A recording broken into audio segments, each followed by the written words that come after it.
So at this time, I call to order the September 22, 2020 board meeting of the Maricopa County Community College District Governing Board.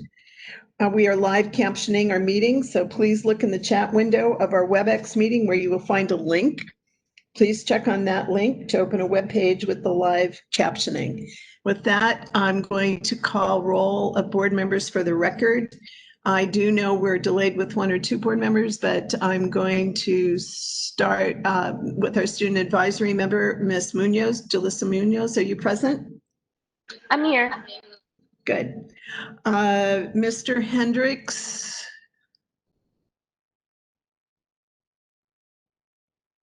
Okay, moving on, Mrs. McGrath.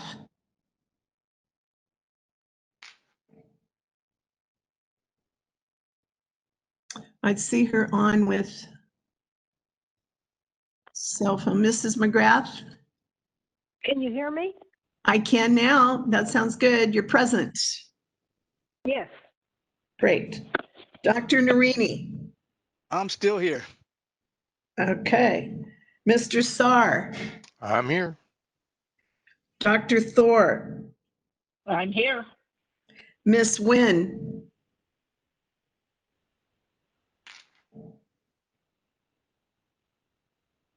Miss Nguyen, are you present?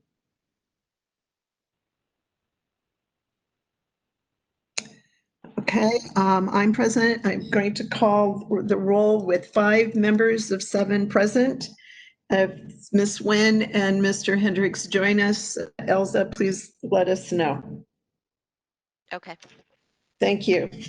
So with that, we're going to move into the agenda. There are 2 substitutions for this evening, and that would be Mr. Daniel Barajas and Ms. Patty O'Brien are in for Ms. Darcy Renfro, and Dr. Klein Namuo for Dr. Olson of South Mountain Community College. And with that, we then will move to reports. And first one is Faculty Executive Council report to be presented by Ms. Nango. Welcome. Sorry? I said welcome. Thank you. President Sullivan, Jerry Hendricks, members of the board, Chancellor, members of CDC, colleagues, and guests. Before you continue, Ms. Nango, I'm going to say there's a lot of background noise. So for those in the audience, if you could put your phones on mute, that would be very helpful so we could hear Ms. Nango. Thank you. Proceed. Sorry for the interruption. Yes. It's Ms. Nguyen. I was here. Okay. There was an issue with my mic. Thank you. Okay, thank you. Sorry, Ms. Nango, go ahead. Thank you for the opportunity to address you this evening on behalf of the Faculty Executive Council and the faculty at large. As you know, troubling events relating to the search for a new chancellor have been revealed over the past several weeks. These events are a concern to the faculty and the future of this institution. Tonight, my first address since the board convened on September 10th to take action on the corrupted chancellor search. At that meeting, the board resolved on a 4-to-1 vote to admonish board member Kat Nguyen for what an external investigation concluded were her egregious actions on that committee. The resolution also requested she resign from the board. Given that the historic nature of the board resolution is commensurate with the historic nature of the documented wrongdoing, I would strongly recommend that every member of the MCCCD community read the investigative report in full.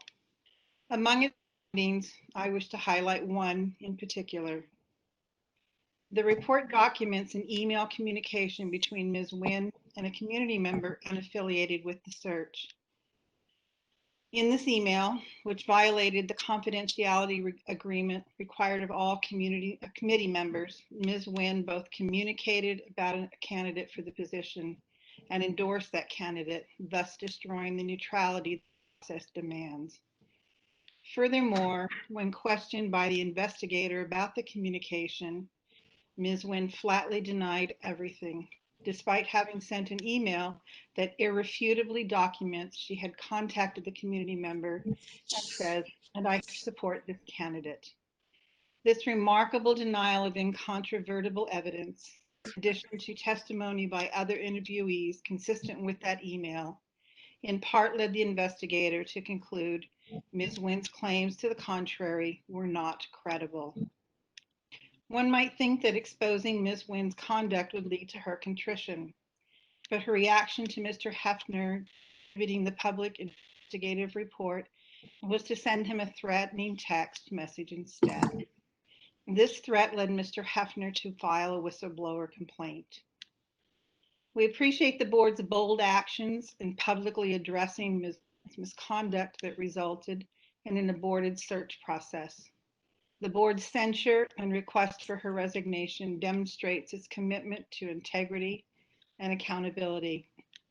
But that resolution did not address her threat against a faculty member on that committee, and the inapplicability of the current whistleblower policy makes clear that something must be done in the name of integrity and accountability to demonstrate that such board behavior is intolerable.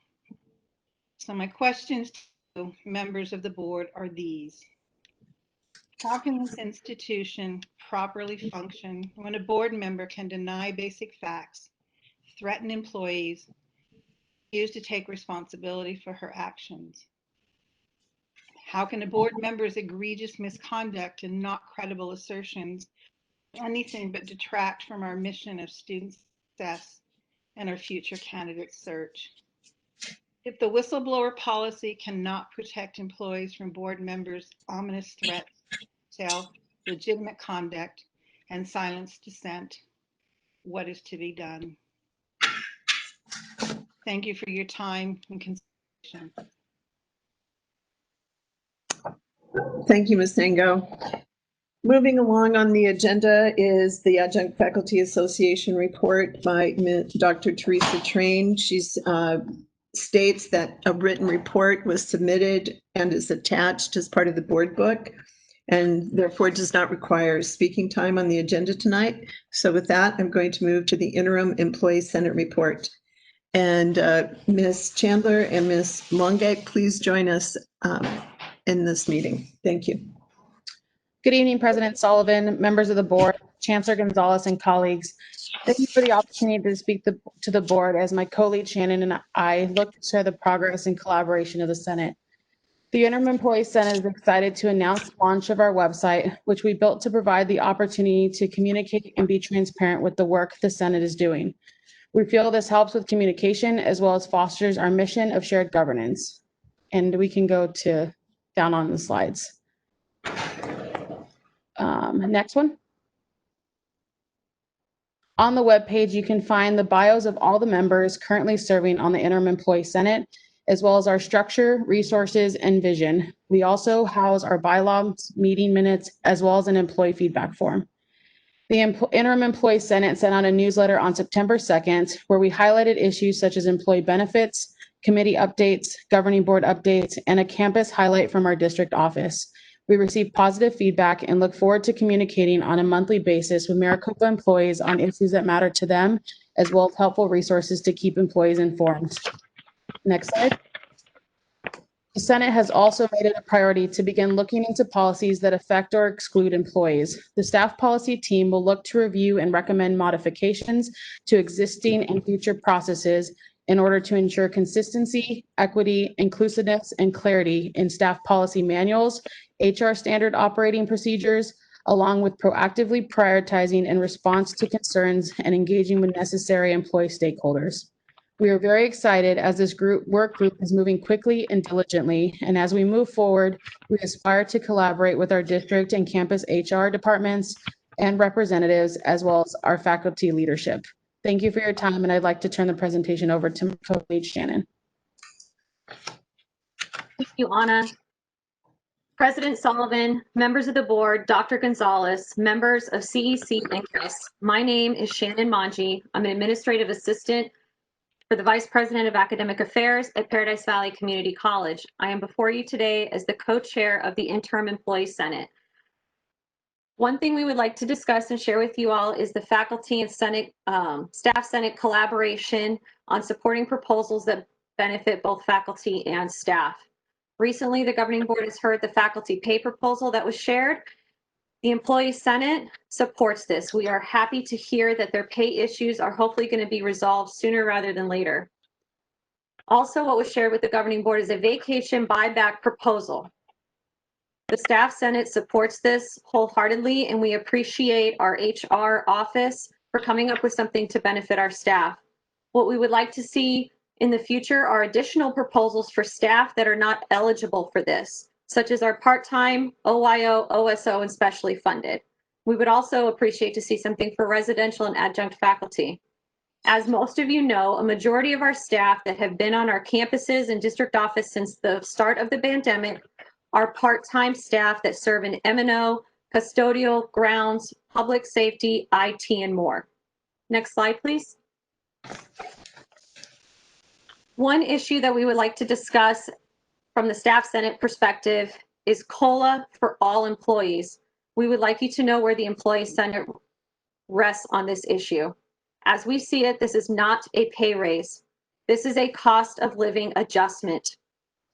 We are several years behind in providing this to our employees.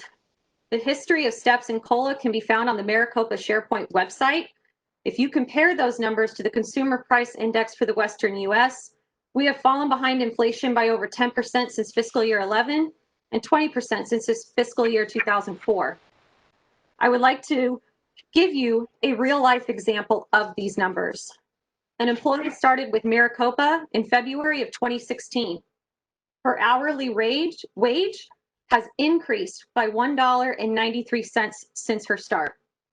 Due to inflation, Arizona State retirement contribution increases and taxes, her take-home pay has decreased. From 2018 to 2019, it decreased by $2,157. What will her decrease be from 2019 to 2020? If you would like to know who that real life example is, that is the example of me. That is what has happened to me within Maricopa in the last 5 years with my salary. What we do not support for cost saving measures in the form of denying COLA, pausing or eliminating necessary positions that are currently vacant, and not fixing our overall compensation structure. We should, at a minimum, wait until the compensation philosophy is finalized and in place, as well as we should wait until the results of the independent review from the Mercer Group, since we have invested so much time and money in that group already and will continue to do so within the next year. We greatly appreciate our HR office and our budget office with their support and hard work in coming up with a budget plan to help stop the continued cycle of not supporting employees' cost of living. What I've heard many times when budget discussions are had is that there is a thing called deferred maintenance. It's usually referred to things like technology and buildings. What I would like to see the governing board and leadership do is to start taking care of your most valuable assets that you have been deferring maintenance on for far too long, your staff and faculty. Your staff and faculty have a passion and drive for education for our students. Our students will not succeed if we cannot provide the education and services that they deserve. Next slide, please. One positive note that we would like to share with you all on the call is that the Senate is looking into a very positive movement in diversity, equity, inclusion, and engagement. It is the goal of our Senate to make sure that all employees are engaged. We practice shared governance so that all voices can be heard and represented equally. One example is Senate representatives were present and participated in the affinity group sessions that were held in July. The Senate co-chairs, Anna and myself, have been invited to participate in a diversity advisory council meeting. In the future, we will be reaching out to constituency groups to see how we can assist them and support them, as well as we're in the process of reaching out to district committees to ensure staff voice is at the table and heard. Next slide, please. Anna and I would like to thank all of you for the time that we were allowed to present. Unless there's any questions, President Sullivan, we are done. Thank you very much for the presentation. We're very well presented. Thank you. No, I don't believe there are any questions at this time that can be engaged. Board members?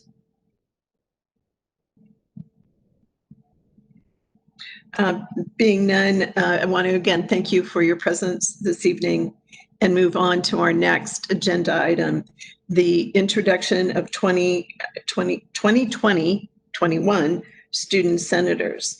And Dr. Genther, I believe you are the presenter, though I might be curious to ask one or two of them a question such as, how do they appreciate and enjoy being on the Student Senate? What are they gaining from it? I guess that's the key question, if that's not already part of their presentation.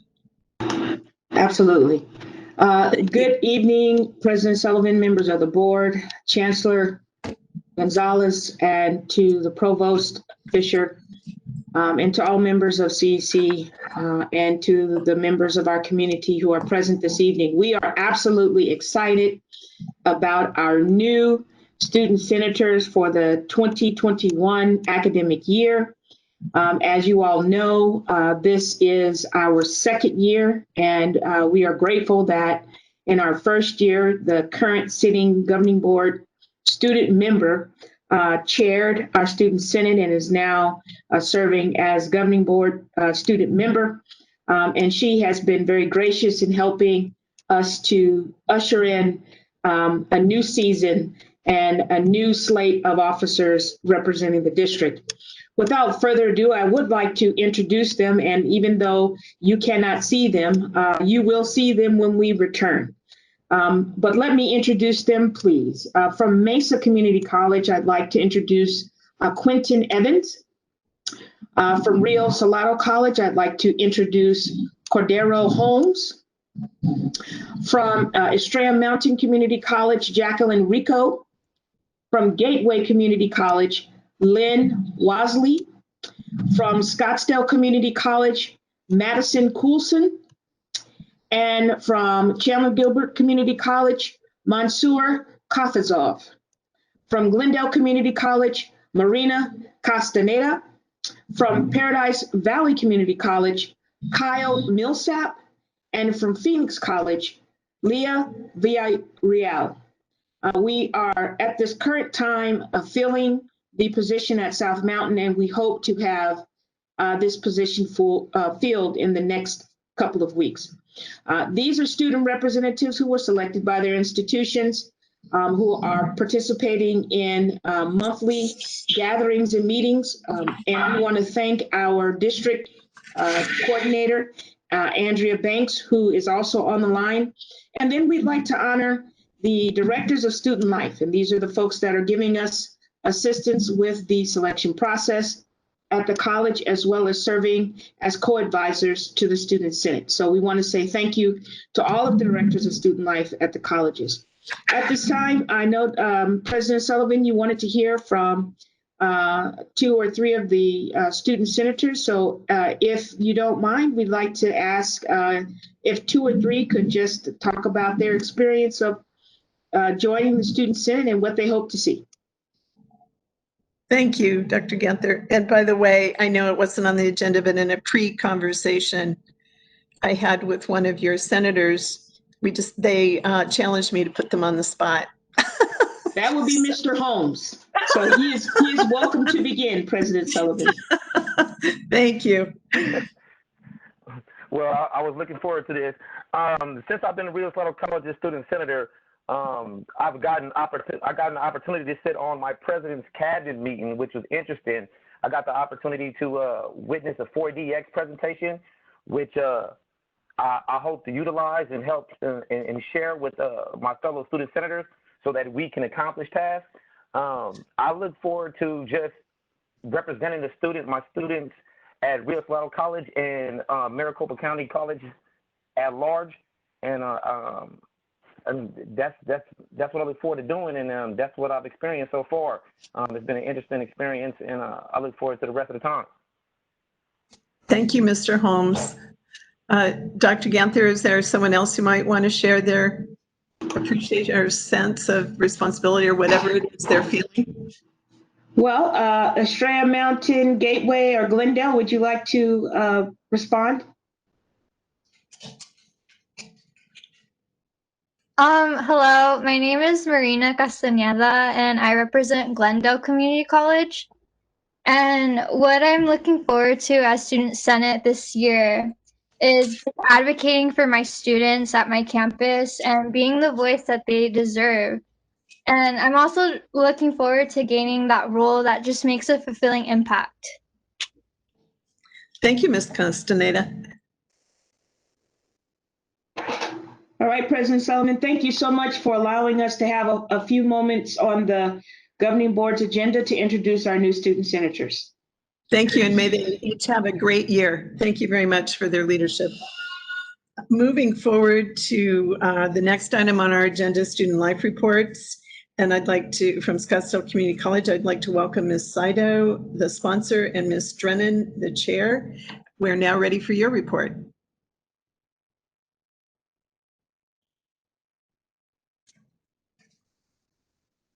Thank you so much. Glad to have you with us this evening. Members of CEC, service the Council of Student Leaders under the Center for Civic Engagement at Scottsdale Community College. The opportunity to participate in the Council of Student Leaders. Am I the only one having difficulty hearing this presentation? We're experiencing the same thing on this side. Okay. Am I cutting out? Yes, ma'am, that's much Yes. better. Oh, sorry about that. Sarah, please start over. Okay, I'm so sorry. Thank you. President Sullivan, members of the board, Dr. Gonzalez, members of CEC and guests. My name is Sarah Drennan, and I serve as the chair of the Council of Student Leaders under the Center for Civic and Global Engagement at Scottsdale Community College. I've had the opportunity to participate in the Council of Student Leaders, also known in short as CSL, for 4 semesters now.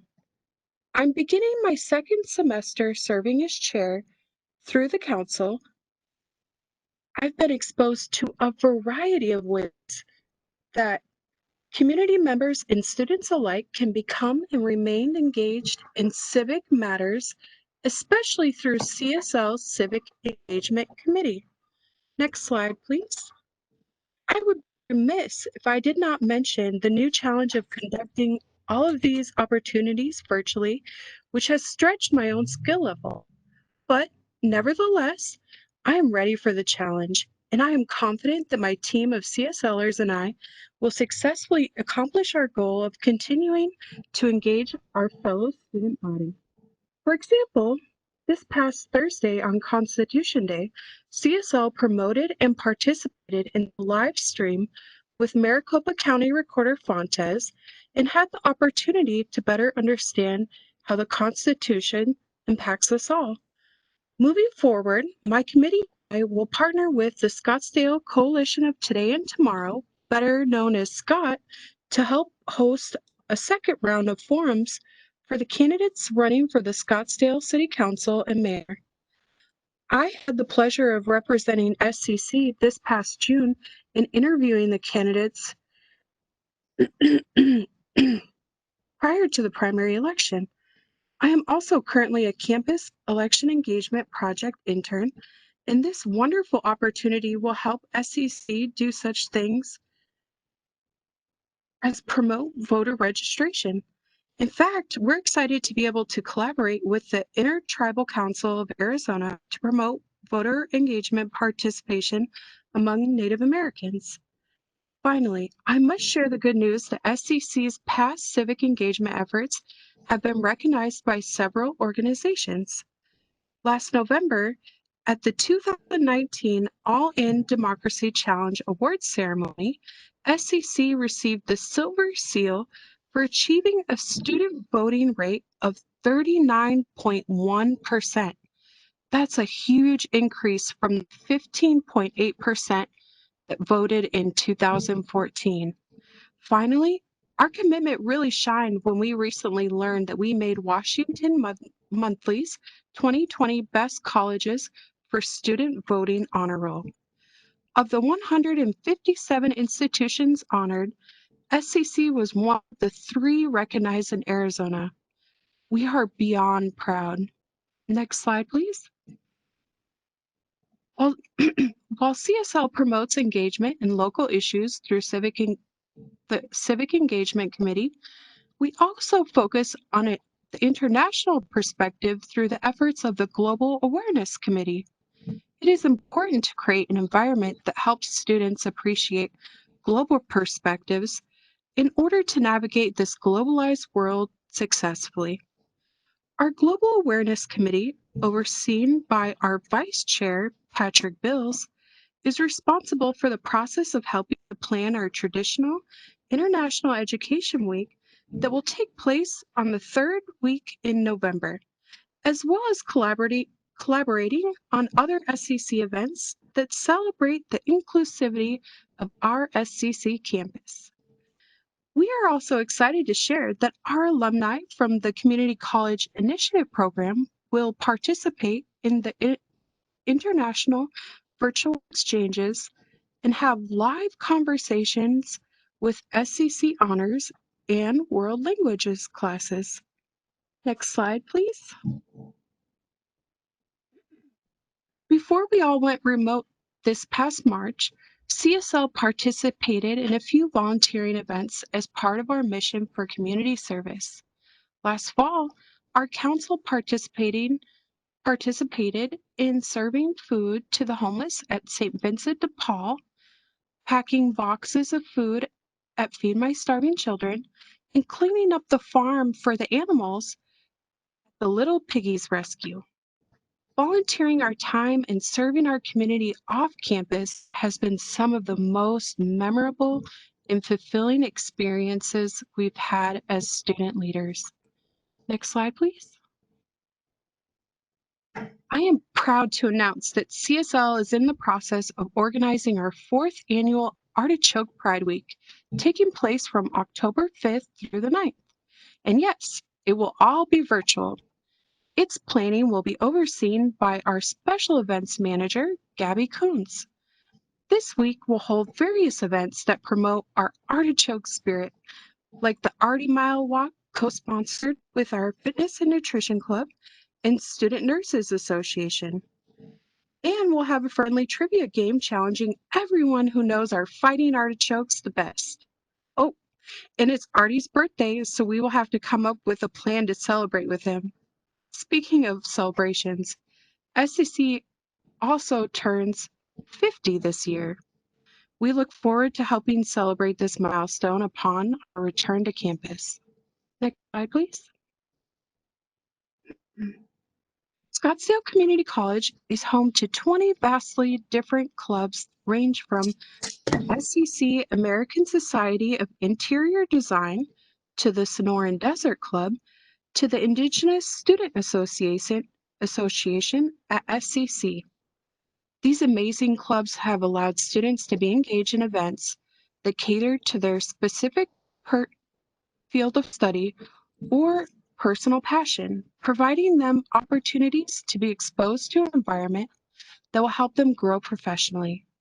We could not be prouder of the clubs offer to our student body to enrich their educational experience and are still creating amazing virtual events to keep members active and engaged. Next slide, please. I cannot go on with this report without introducing my fellow student leaders. We may be small this year, but we are mighty. 3 of us are returning leaders, and we welcomed a 4th as a new member. They have joined me this evening from their homes to represent SCC and CSL. If you could see them, they'd all be waving. I could not be more excited to be part of this amazing and inspiring group. Next slide, please. Lastly, I would like to thank you all for the opportunity to share with you a little bit about SCC's Council of Student Leaders, what we've been up to, and our plans for the upcoming school year. Thank you so much.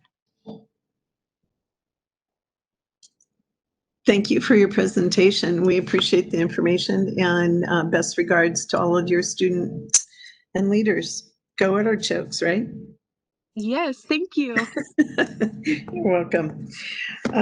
Moving on, there are no emeritus awards in recognition for this evening. I think we're looking forward to doing those in person at some point in the future. And with that, will take us to the Chancellor report. Dr. Gonzalez.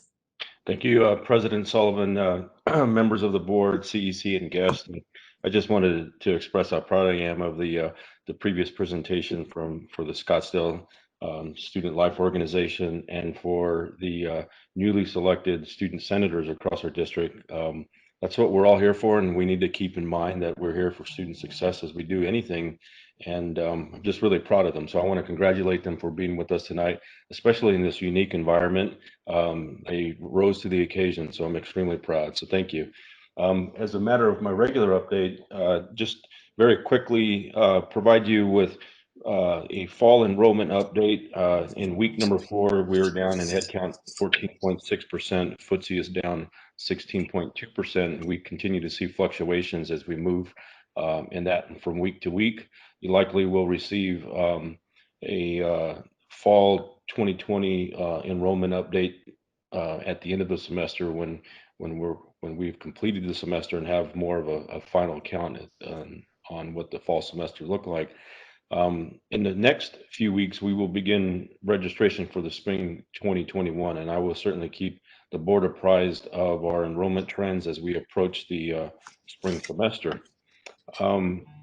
As far as return to work is concerned, I communicated with district employees on September 8th, and as you all know, COVID-19 continues to evolve. The state of Arizona, and particularly Maricopa County, has been seeing a decrease in COVID cases from one day and 1 week to the next.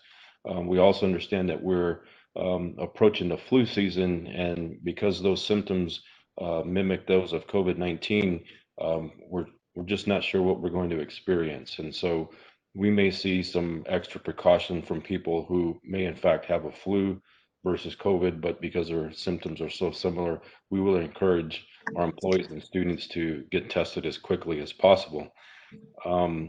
We will continue to adjust our timeline as it relates to a full return of all faculty and staff, given the current safety conditions and following CDC and local health official guidelines. Currently, each college does have a limited number of employees that are on our campuses and a limited number of in-person courses. I would estimate that between 5 and 10% of our courses offered across the district are completely face-to-face, and the remaining are of the varieties that we've mentioned in the past that have some online component in them. Of course, each college is unique and offers different programs of study to communities with specific needs.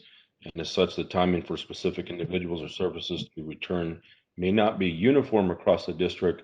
And I say that because each college is unique and has unique programs. And so perhaps as a percentage in comparison, the number of employees that report back to one campus may be different from another campus. And that, again, that all depends on the types of programs and services that each college is looking to provide. Each college will publish and apply its developed return to campus plan if they haven't done so already. And district office employees will work with their respective department leadership to determine when they return to the office. The bottom line is that we hope to have our community fully back on campus and in person as soon as possible. The other thing that I would like to share is a matter of notable system items in the way of a district update that our system continues to move forward. In spite of some challenges that we experienced related to COVID and other challenges, our district is moving forward. We are engaging with our community partners, external stakeholders, industry partners in the ways that we've done in the past. There are organizations that continue to see the value in what Maricopa does as a system for its community and continue to invest in that. Recently, the Helios Foundation Board approved a contribution of Maricopa that totals $579,000. That's a matching grant to an endowment match challenge that was written into 3 awarded U.S. Department of Education Title V grants. And as you know, all Title V programs support the increase in persistence and transfer rates of high-need Hispanic students. The Title V Endowment Match Challenge will provide $1.2 million for endowed scholarships that is designed to these goals in perpetuity. Recently, Verizon provided a special grant to purchase laptops, webcam, hotspots for 2 colleges, namely Paradise Valley and South Mountain. $50,000 will be given to each college for student support. The Gila River Indian community recently, as a part of its commitment to distribute 12% of its funds earned from gaming revenues directly into cities, towns, and counties through state shared revenue grants program, has given Maricopa Foundation $50,000 to support its emergency student fund. And another bit of good news is that Phoenix College recently celebrated Founders Day on September 13th, celebrating 100 years old. We're very proud of that, and I'm sure that the next time that they celebrate their next century of existence, that they're hoping that it's not at a time of another pandemic. That's a joke, and I think if we were all there, we might laugh. We're laughing. Haha. In a recent New York Times article titled "Community Colleges Can Be the Engine for Economic Recovery," it was noted that millions of Americans have lost their jobs during the pandemic, and that community colleges could bridge the gap by partnering with employers and innovators in the private sector to train workers for sustainable careers. The article goes on to say that community college job training programs increase participants' earnings, and because tuition costs are relatively low, they typically provide a good return on public investment. Maricopa is doing its part to bridge that gap. For example, MCOR, in demonstrating our commitment to helping our Maricopa Community College alumni as we navigate these challenging times, have partnered with businesses across the valley to host numerous virtual alumni hiring events and sharing career opportunities with our alumni students. Recently, companies such as Microsoft and Intel, that need little introduction to the work that they do, have recently reached out to Maricopa to collaborate and support data center academies and the development of a first of its kind artificial intelligence degree program.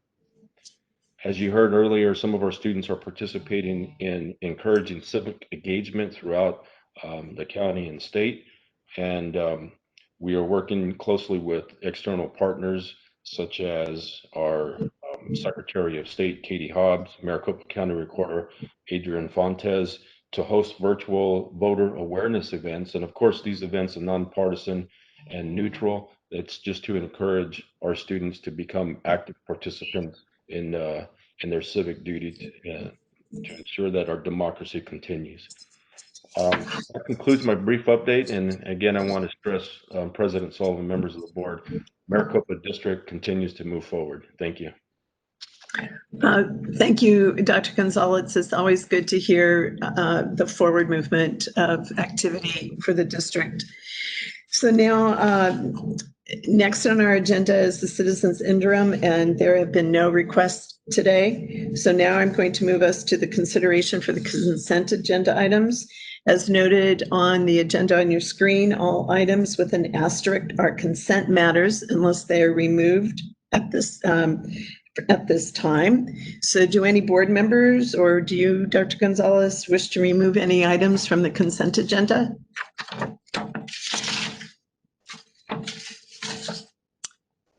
Okay, I don't see anyone trying to do that. So is there a motion to approve the consent agenda?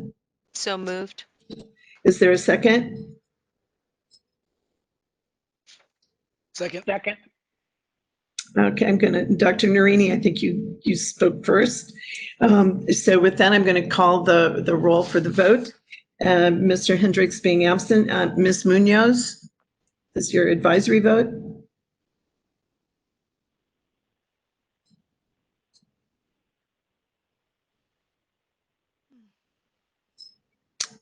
Okay, moving on. Ms. McGrath? The motion on the table is approval of the consent agenda. Ms. McGrath?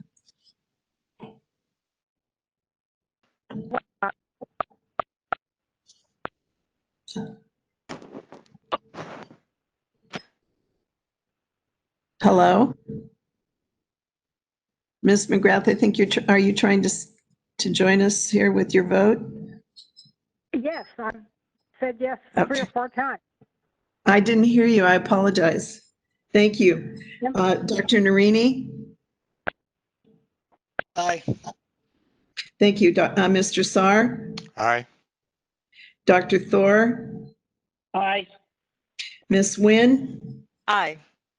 I vote aye as well.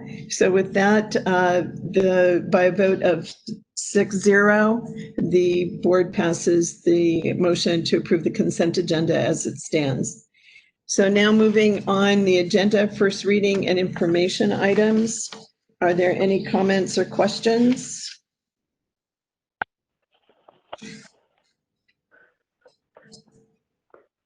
I may have trouble hearing someone, so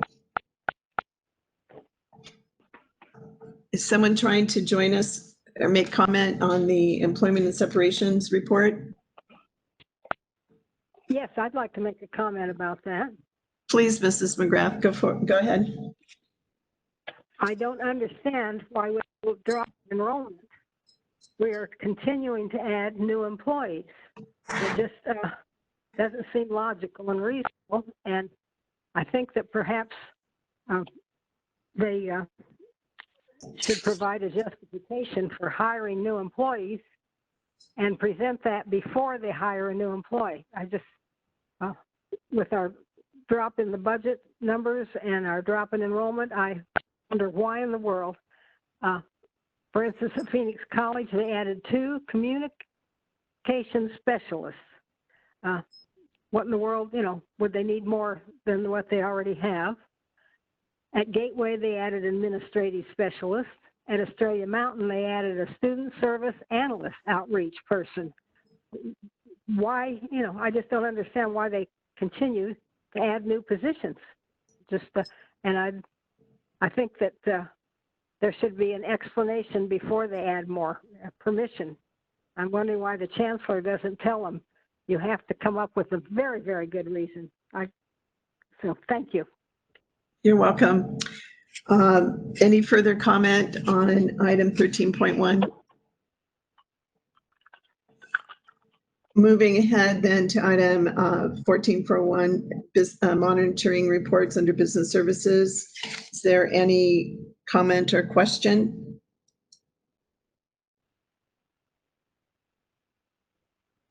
Being none, I'm going to move to governing board reports. I'm going to start with you, Ms. Nguyen. I am just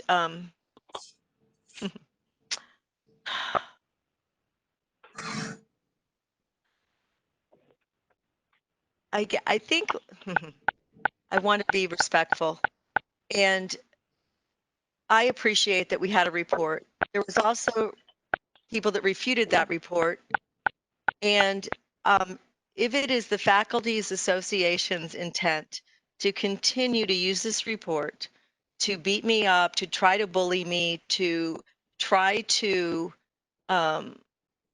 get what they want and demonstrate that these are the people teaching our kids and these are the people that want our respect, it's not working. And I have had so many people reach out to me and tell me to keep fighting and to tell me, and I don't want to fight. At the point where I texted Mr. Hefner, and I texted Mr. Hefner over the last year and a half regularly, I was just letting him know that to escalate this was not good for the college. I have no authority over Mr. Hefner, and the whistleblower complaint was dismissed tonight before this board meeting. And Mr. Hefner knows that, and that's unfortunate. The amount of anger and energy and resources being used in this battle is unnecessary. We are now going to go on to a new chancellor search, and the fact that during their report was all about me, what a waste of time and energy for everybody. So to continually attack me and attack me personally, what you're saying to someone who we may want as a professional to come to our school is that we don't function and we're not functioning. And the longer that we belabor this point and the attacks remain the way that they are, we are doing a great injustice, not only to this board, not only to this college, but mostly to our students who deserve our best. And I appreciate that everyone has an opinion about this, but there's information that hasn't come out, that can't come out yet, that will. And I am not going to use these meetings to continue to beat people up. It's not what we should be doing. And if they want to do that, they're representing themselves. Their opinion of me is none of my business. I will say, I'm not done, please, Mrs. Sullivan. I appreciate that, but we're not noted to talk about the report. We're here for your updates. My update, well, you allowed them, we usually get to respond and you didn't allow us to respond tonight. So my update is, in the last 7 months, actually last year, all of us went to Gateway Community College and we saw at the Entrepreneurial Center. And one of our entrepreneurial businesses was funded to the tune of $2 million. And they are now doing COVID research. And it is a partnership with U of A. And that is where I spend a majority of my time the last 7 or 8 months. I'm super proud of them. I'm super proud of Gateway Community College. We have so much more to offer than what we're doing right now. And that is the end of my report. And thank you, Mrs. Sullivan, for letting me complete. Thank you. Dr. Thor? No report. Mr. Saar? No report. Dr. Narini? Thank you. First, I have a couple things to talk about. First, I want to thank the Tuition and Fees Committee for all the work they did to revise the course fees and the course fee outline. They did a tremendous job of taking a lot of the guesswork out of the course fees and making the whole process a whole lot more transparent. So thank you for all the work that you guys, all of you have done for that. But I especially want to thank the departments at all the campuses for all the work that they did in putting together this spring's course fee proposal. I can't believe I'm saying this, but I've never been so thrilled to vote for a set of fee increases. I'm sure the rest of the board has read through and noticed that many of the course fees that we voted for tonight and the increases are actually going to save students money. What I'm sure is a great deal of work. Some of our departments were able to increase the fees slightly, but eliminate the need for students to buy textbooks. Mesa's Administrative Justice Program is a really good example. They raised the fees on 18 classes by a total of $735. But he eliminated the students' need to buy textbooks. So the students, if the students had bought the textbooks for those classes, the new textbooks from our bookstore from those classes, they would have spent over $2,400. So they actually saved students more than $1,600 or about 10,000 packets of ramen noodles. So Phoenix College, their accounting and behavioral and health science programs and Estrella Mountains Biology Department created some similar savings to students. So thank you guys for all the work you did on behalf of the students and saving them tons of money so they can have a lot more ramen. Somebody else I want to thank is Michelle Traveler. She invited me to meet with the Black American Affairs meeting this last week. We had a chance to speak about a whole bunch of things. One of the things that stood out to me more than others, maybe it was because I shared their disappointment, or maybe it was because it's something I've devoted most of my life to. But I shared the disappointment on the conspicuous silence of the board around the issues of social justice and equity that's happening around us. Let me be clear. I'm not casting any blame. I'm not admonishing anybody. As a matter of fact, this is more of my chance to admonish or to chastise myself, the only person of color on the board, for not taking more action or not doing more about these issues. I've spent decades as a college administrator in the shoes of many of our faculty and staff of colors, tilting against the windmills of social injustice. And I continue to share skepticism that the diversity, equity, and inclusion are just trendy buzzwords for the day. So whether we as a board agree with all the protests going on, or the way they're being protested, or who's doing the protesting, we owe it to our students, half of whom are students of color, half of whom are women, and half are either first generation or low income.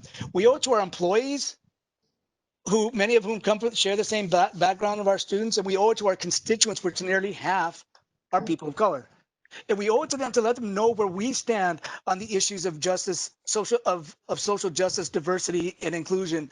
Because if we as a board, I fear that if we don't make a stand, that any efforts that we make are on the issues of equity and justice are just going to ring hollow. So I hope as a board, we can come up with a resolution outlining where we stand on the issues that are going on around us right now, and so that we can become the sort of institution we all want to be. So again, this is not a rebuke on the board in any way. It's simply my mea culpa for me not bringing this up sooner. So with that said, thank you for all of that and have a good week. Thank you, Dr. Narini. Mrs. McGrath?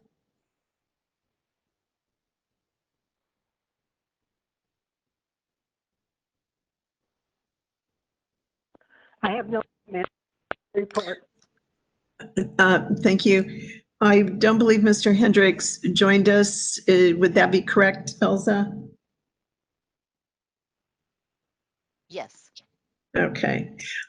So for my report, I just want to again support congratulations to Helios. To the foundation, sorry, and the district for making the Helios grant possible. So congratulations on that. I was also very impressed with the course rework, and Dr. Narini certainly had lots to comment on, and I appreciate that. I also, congratulations to Phoenix College on their 100 years and being an alumni and being able to celebrate that, I think is a wonderful thing. And let's hope that every college can reach a 100-year milestone at some point in their life.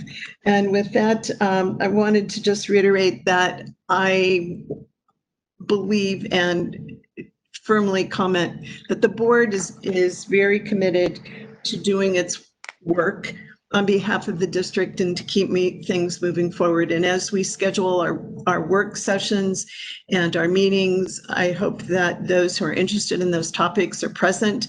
There's a lot more to do. We did slow down a bit for during the COVID period. It's still there, but we're finding new ways to accommodate our work and move forward, and appreciate everyone's investment in moving this district forward and keeping us thinking about and focused on what's most important, and that is our students and the community investment that we make with others to move everyone forward in their quality of life and their life experiences. So with that, I'm going to remind everyone our next regular board meeting date is October 27 at 6:30. And we're assessing on a monthly basis the status of in-person meetings, so stay tuned for that. And with that, I'm going to adjourn our meeting at 7:25 p.m. Thank you.